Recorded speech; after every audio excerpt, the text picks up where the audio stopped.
What is good, everybody? Welcome to episode 32 of the Yinzhers podcast. I'm Morgan Ertzo here with my co-hosts, Jordan DeFigio and Samantha James.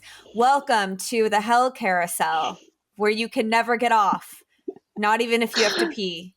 How are you guys feeling today? Happy holidays. Yeah, they're happy for sure. Really happy. I know you just welcomed us, but can you also say goodbye? Because I just would like to leave. I don't want to be here That's anymore. all we have for you today, guys. Thanks for tuning in. Just call it. We'll see you guys next week for the Browns game. It's basically what the Steelers did on Sunday. Mm-hmm. Walk in, walk out, right? Like that's pretty much all that happened. I don't want to recap the game this week, guys. And if you came here looking for a game recap, I'm very sorry to disappoint you. Sadistic. Also, seek therapy because no one wants that. No one wants that. Let's talk very quickly about the news of Monday. Two big things happened. Adrian Clem, offensive line coach, was relieved early of his duties. He had been hired already. It was a done deal to go to the University of Oregon to be the offensive line coach and the run game coordinator and the assistant head coach. So he gets good luck, Bob. 3 titles. And Mike Tomlin told him today, you know what, get the fuck out. So he did that. Is that a result, do we think, of the lack of growth we've seen on that line, especially in that ass kicking on Sunday? I mean, I think if he was doing a good job, they wouldn't have let him go early. So I don't know if it was a direct result, but I certainly think that if he had been competent at his position, they would have held on to him through at least the remainder of the season. So it's not a good.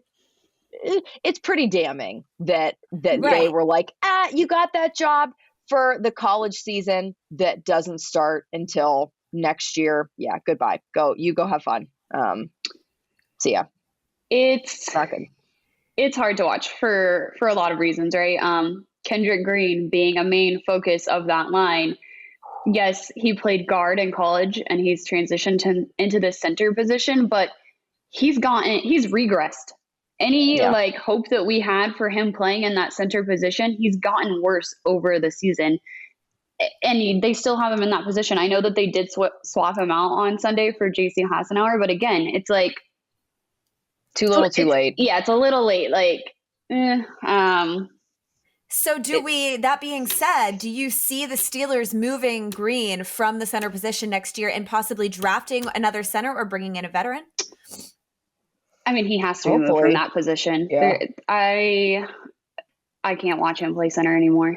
I feel like if we leave things the way that they are with Kendrick Green snapping the ball, I think that is virtually resting on their laurels and saying, you know what, it is what it is. We drafted him for this position. We're going to stick with it rather than saying, oh shit, we made a mistake. Yeah. Let's put him where he is more comfortable and capable and competent at the guard position. We will see. Another thing that happened today, news came out that Deontay Johnson in a presser said, I'm sick of people talking badly about the offensive line. If you want to talk shit, you come out here and do their job for us. I'll try. I'll give it a go. Off the ground.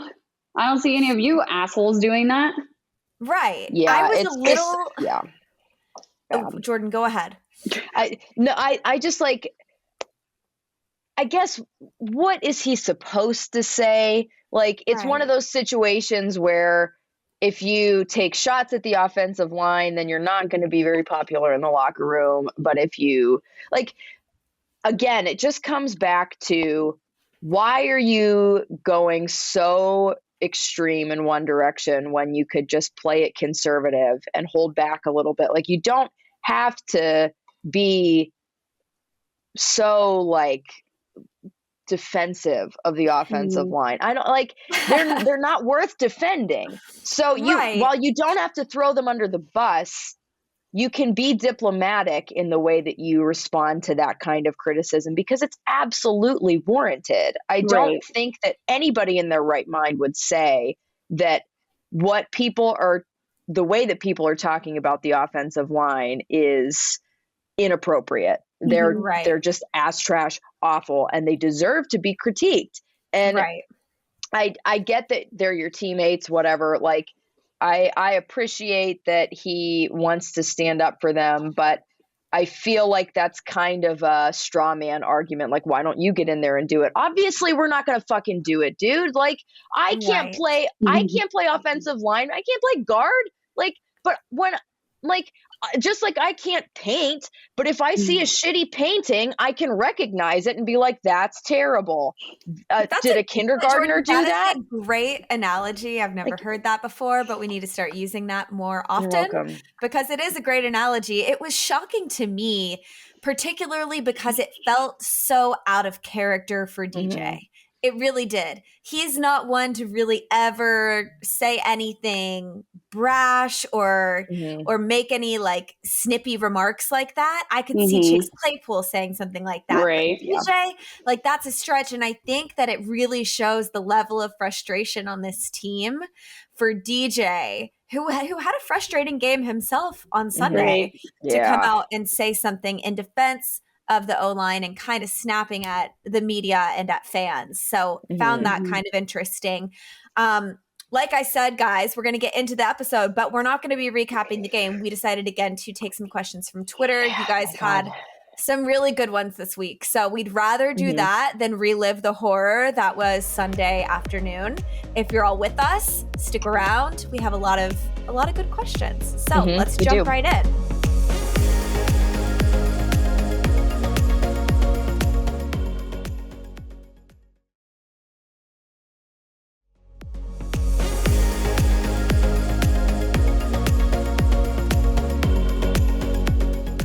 Question 1, Hooch89, who asked like 4 questions and we took 2 of them because they were very good.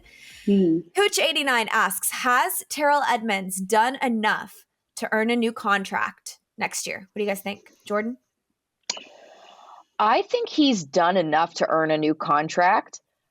I'm not sure if he's done enough to earn the type of contract that he thinks he deserves. I don't know what his price point is.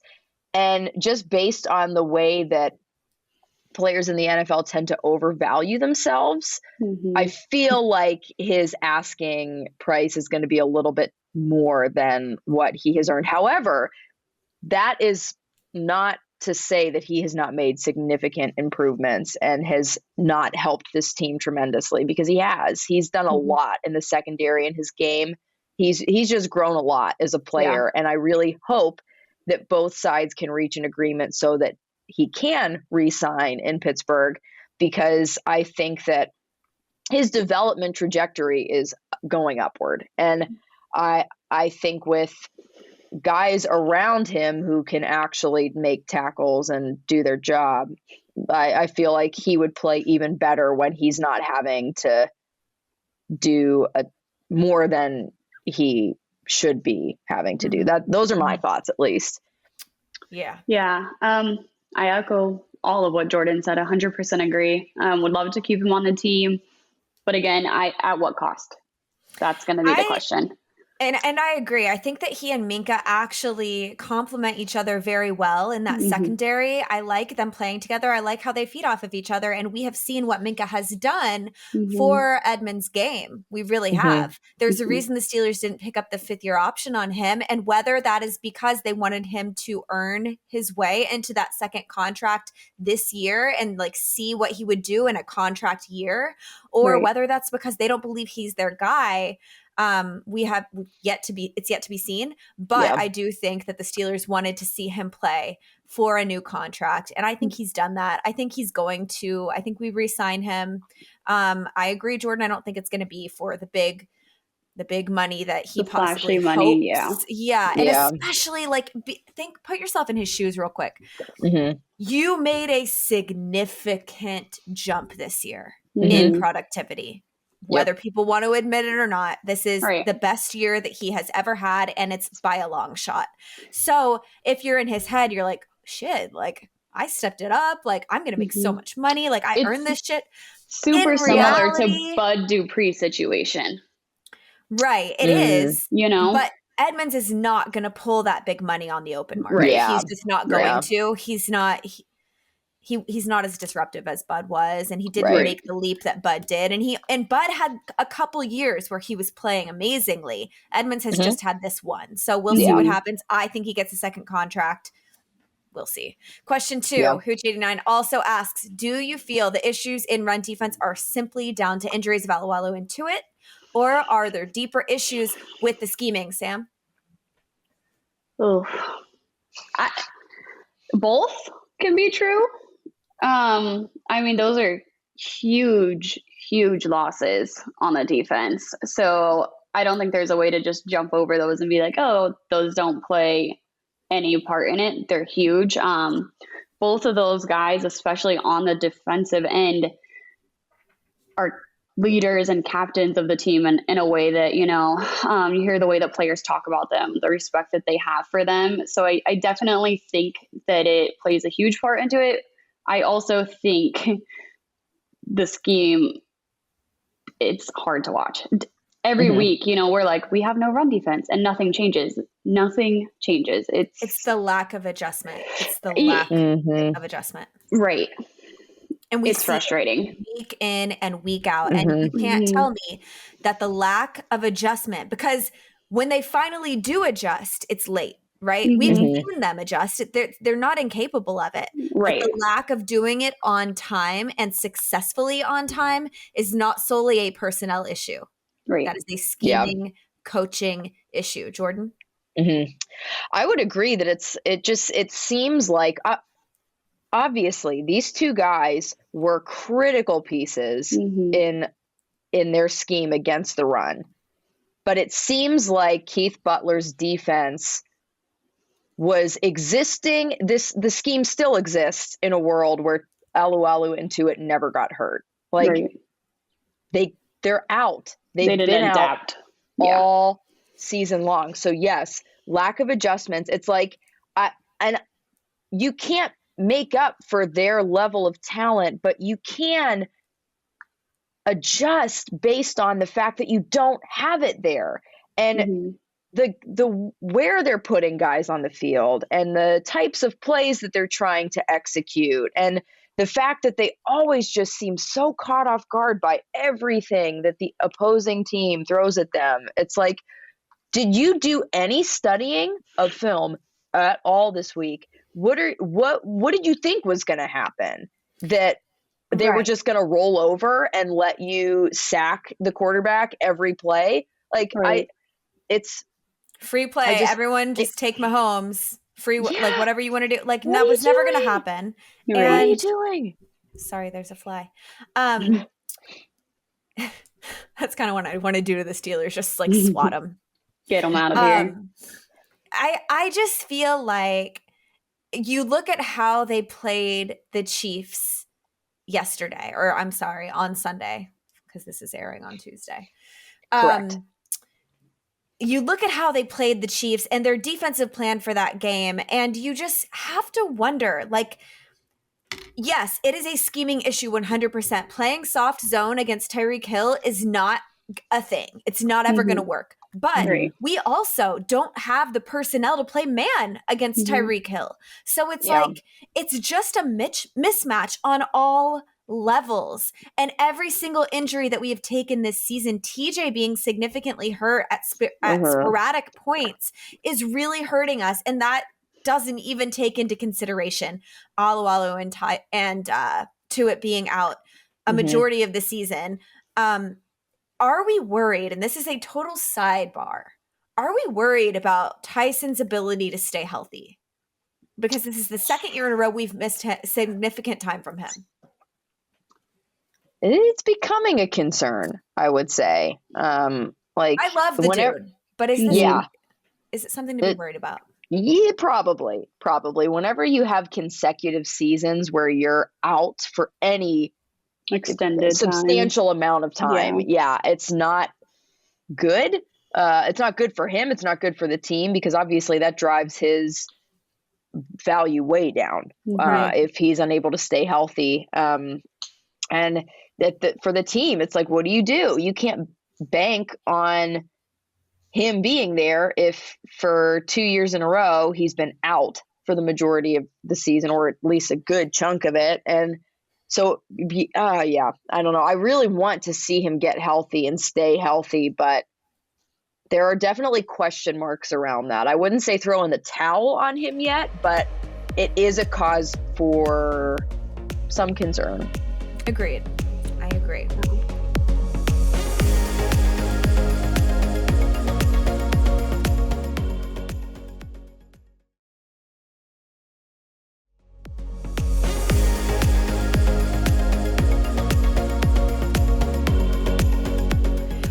Question 3, Permani Bro 1 asks, if Corral or Pickett, or enter your favorite quarterback in the draft here, are available, do you pull the trigger and bring Ben back? So we have a rookie, but we also have Ben. They're learning from Ben. They're sitting out a year or sitting out half a year, however this thing is going to work.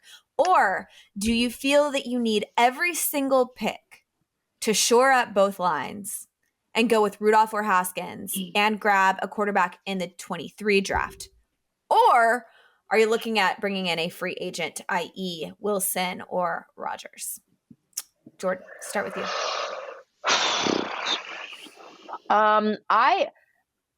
It may be some of my bias here and the fact that I don't really know, I don't follow college football a whole lot. I follow Pitt very loosely because they too have had a habit throughout the course of my lifetime of just really overpromising and then very much under-delivering.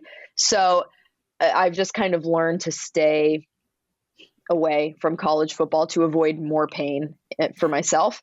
But I think that if Kenny Pickett can continue to play the way that he did in his last couple years at Pitt, he really does have the potential to be a franchise quarterback.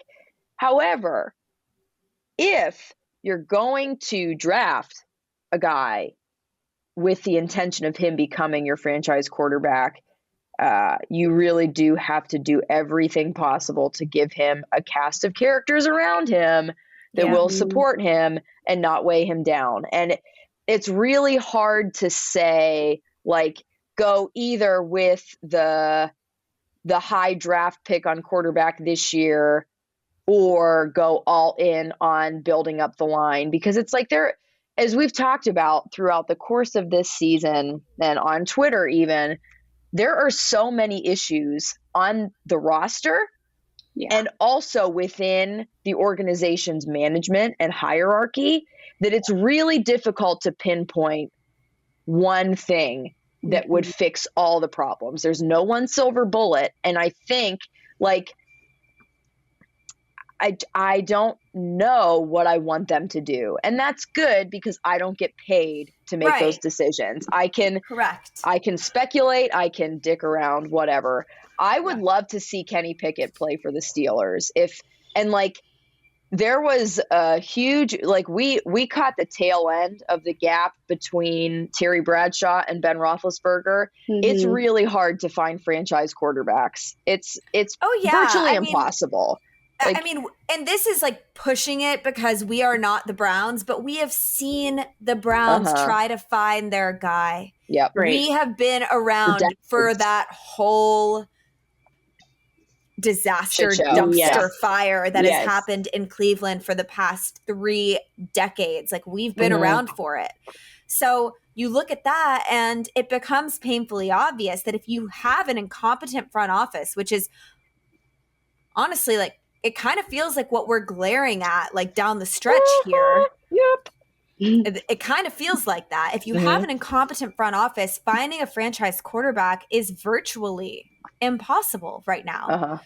So, and I know Mike Tomlin has said, I don't want a rookie quarterback. Listen, buddy, you're going to have one at some point. Who do you think you are? You're not just going to get free agents, veterans forever, right?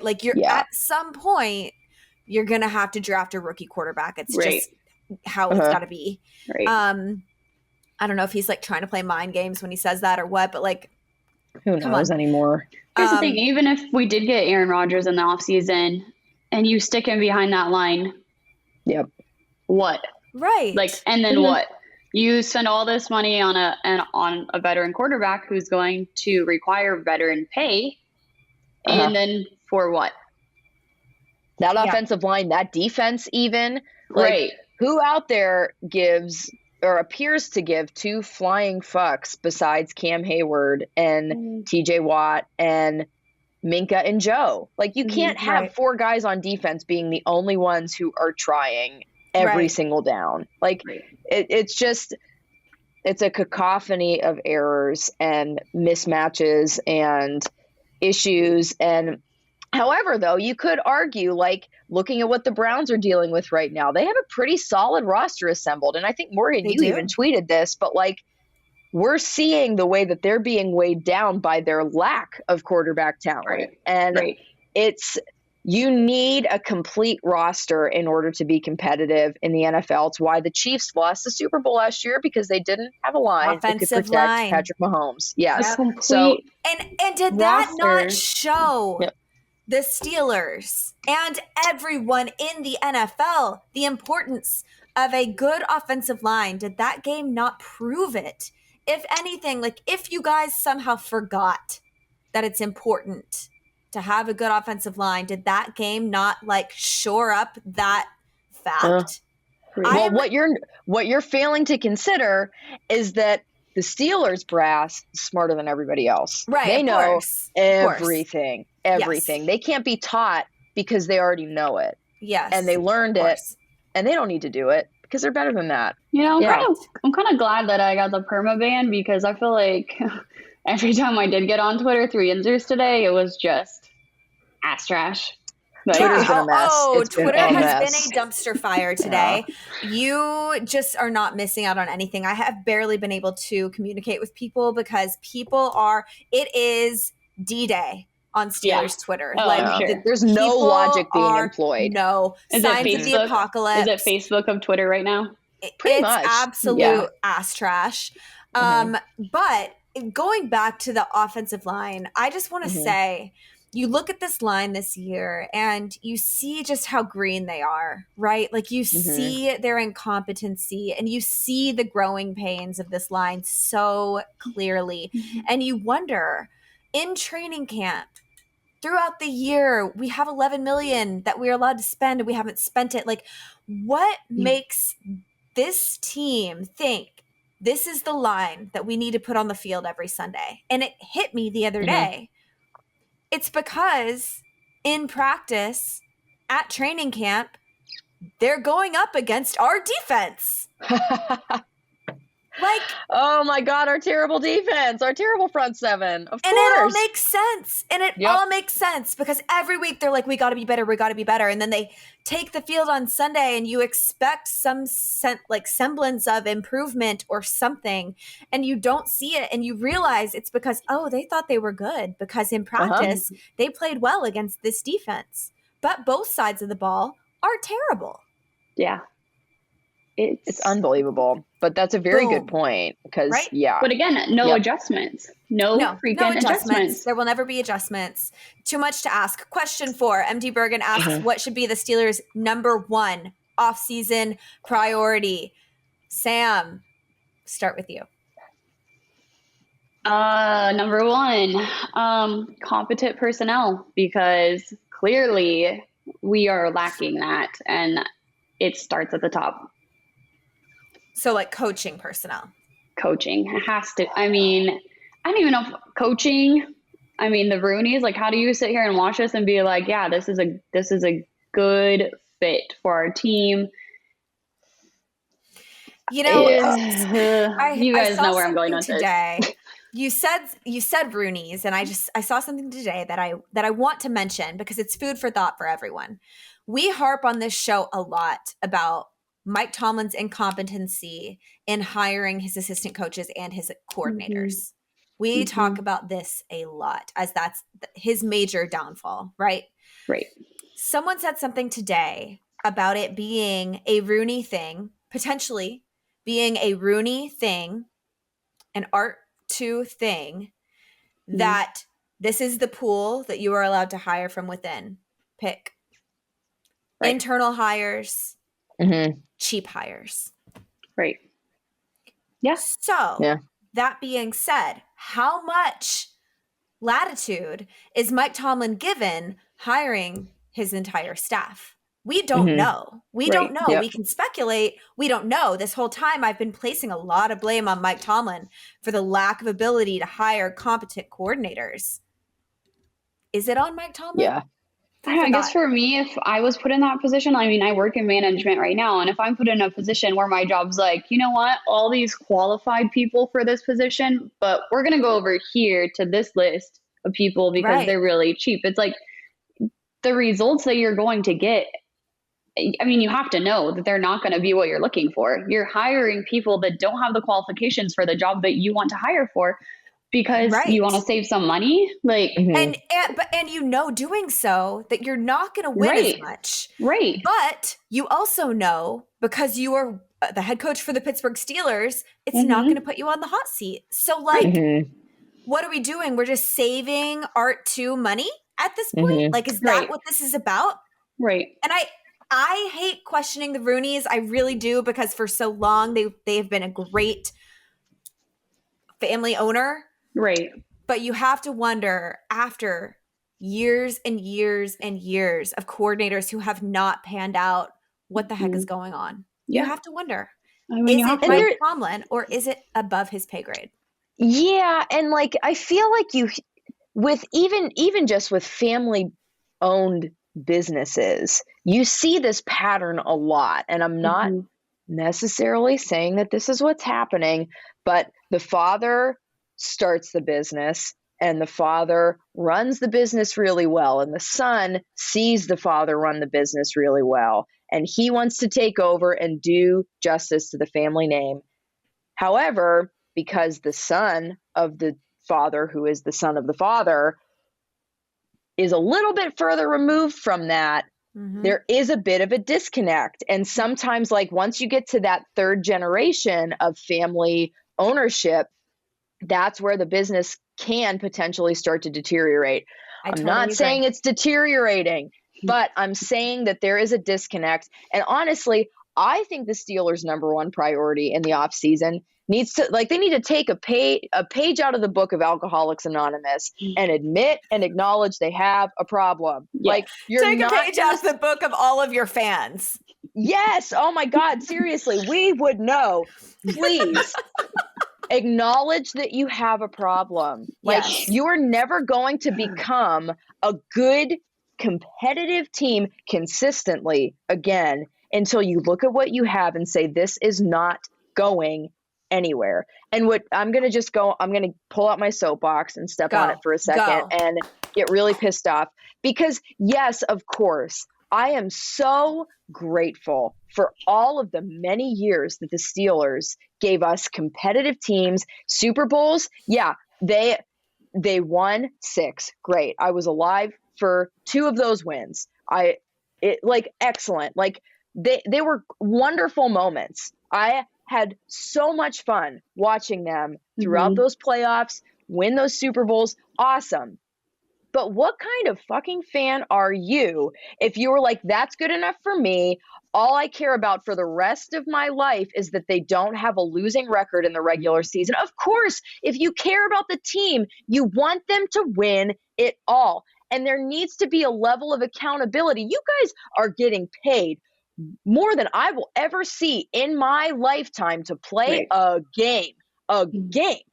Right. If you are not winning the ultimate game for the trophy that is atop this entire game, then you're failing. Yes. You are failing. It's not a winning season. And if you are able to find moderate success in the regular season, which, okay, great, you're 7-1. Can we even consider that moderate success? Because it's been a miserable train wreck to watch.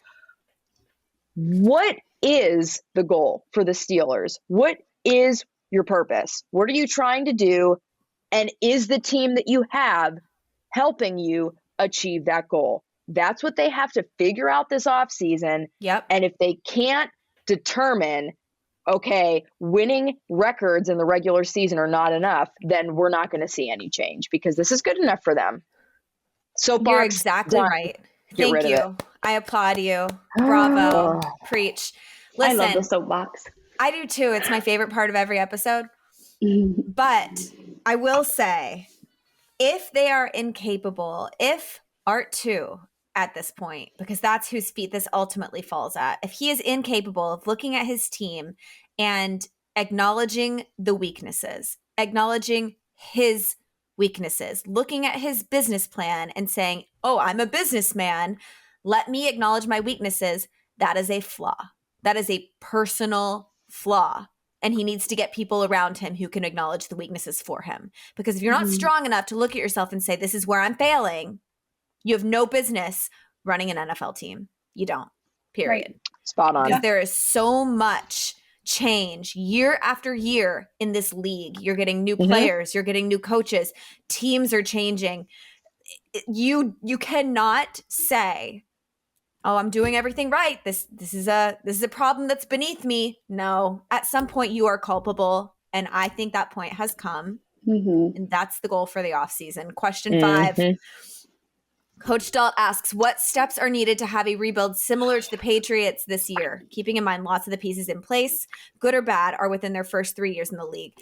I think that this is a really, really tough question to answer solely because we don't run a team like the Patriots run their team. Yeah. Mike Tomlin is not a Bill Belichick coach. They are polar opposites. You want to rebuild like that, it's going to start from the top. And I think all of us agree with that. It's more of what we just said. Yeah.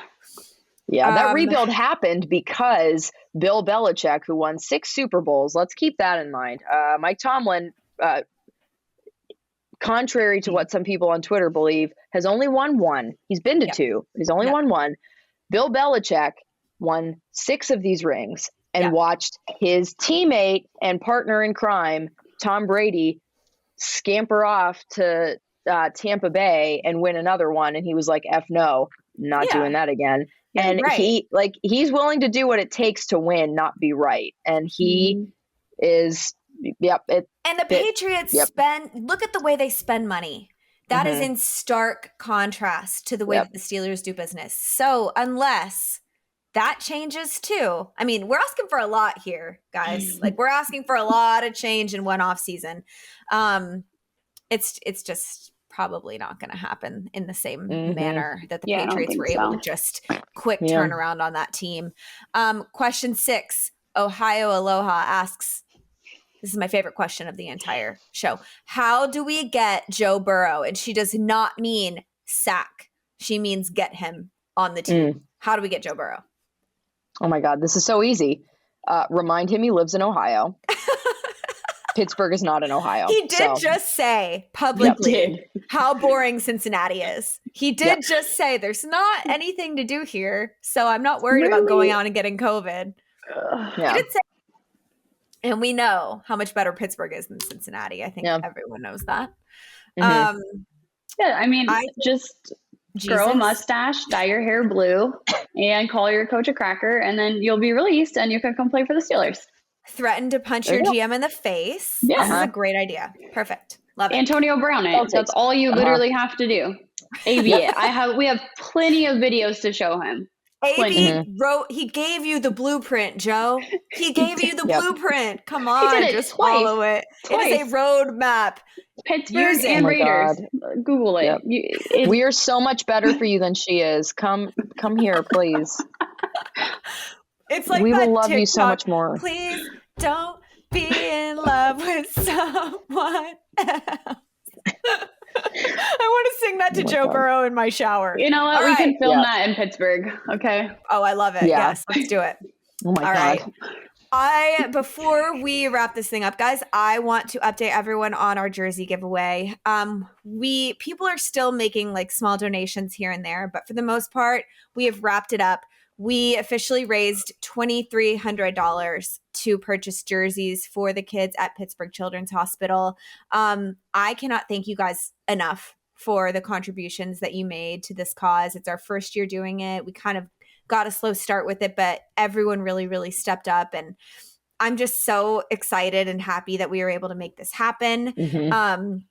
We are not able to drop off the jerseys in person because of COVID protocols at the hospital, which is a slight bummer, but we totally understand. So we have to purchase the jerseys and ship them to Pittsburgh Children's, which we'll be doing here shortly. I am talking to a few outlets about getting a bulk deal so we can purchase even more jerseys for these kids. So we will keep you guys updated, but I just wanted to say from the bottom of my heart, thank you so much. You guys are freaking awesome. No, I want to cry. Oh. Yeah. Thank you so much. It's been really incredible to see the support, and we really appreciate what you have helped us be able to do for these kids. Yeah, we're really looking forward to being able to get those to them. So thank you for that. Absolutely. Second thing, we will be at the Stiller Gang tailgate for the last home game of the year, potentially Ben's last home game ever, against the Browns on Monday night on January 3rd. The tailgate is in Gold Lot 1B. That's a new location for those of you who don't know. Tickets are available on Eventbrite currently. We have a link on our Twitter page, but we'll pin it at the top just in case you missed it. Come hang out with us. Mike Mitchell will be there. Rob Golden will be there. The great Jeff Reed will be there. It's going to be a shit show. Crazy. Because we all need to prepare for what we're about to witness on Monday night. So come meet us, come have fun. I would love to meet a lot of you. I know Sam and Jordan feel the exact same way. So we have a few, I think we have a few bucket hats left. So get a bucket hat. Just come hang out. Yeah, get a first edition Yinzhers bucket hat. And they're going to be worth a lot someday. They will be. Jordan will sign them for you. Sam and I won't, but Jordan. With a smiley face. I will sign them with my left hand. It's going to be awesome. There you go. Perfect. Broken hand. Yes. All right, guys, let's wrap this thing up. It has been real, as always. Thank you for sending in your questions and coming to hang out with us today. Be sure to follow us on Twitter at Yinzhers and on Instagram at Yinzhers Official. And don't forget to subscribe, whether it's on YouTube or wherever it is you listen to podcasts. We are everywhere so that we can kick it with you every week. We will see you next Tuesday for another episode of Yinzhers. Thanks.